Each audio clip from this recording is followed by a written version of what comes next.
Madam Mayor, That's right. Chief, can we clarify something you said in our budget meeting then? Because I think you had mentioned that there's some concern from some of the other communities that we would not be able to, that the mutual aid would be very unmutual.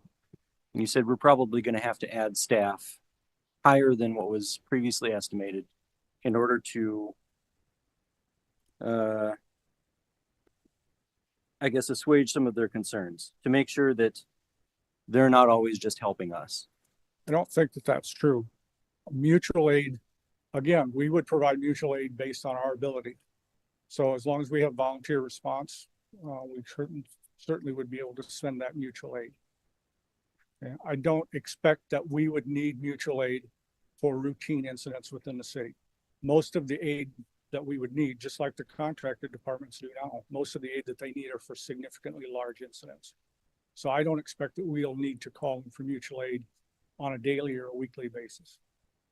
Our department with the career staffing as the initial response, followed up by the volunteer paid on call staffing, which would come to man secondary units.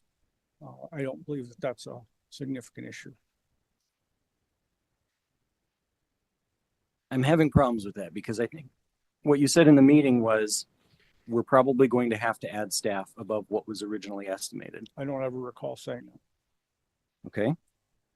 I spoke with Elk River, Rogers, Albertville. Elk River and Rogers said that they're kind of in a wait and see approach. They want to see what our capabilities are before they really say that mutual aid makes sense. Because of the location of our station, I think it would be reasonable to have some concern about whether we can get there in time.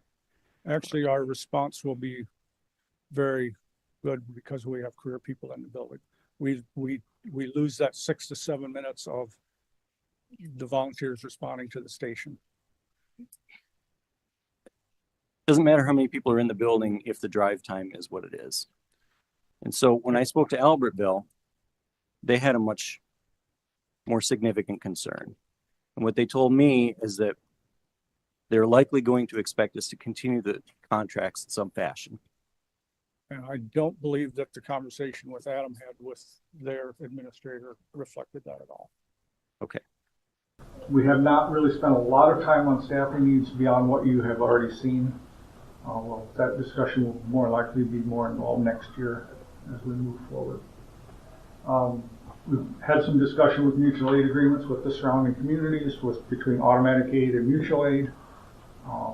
All of them have indicated willingness to participate in automatic aid. We're still talking about what mutual aid looks like. I think some of the concern that they may have is that we're appropriately staffed, so mutual aid truly is mutual, so they're not always helping us. So there's a two-way continuum on that. So we're still working on that.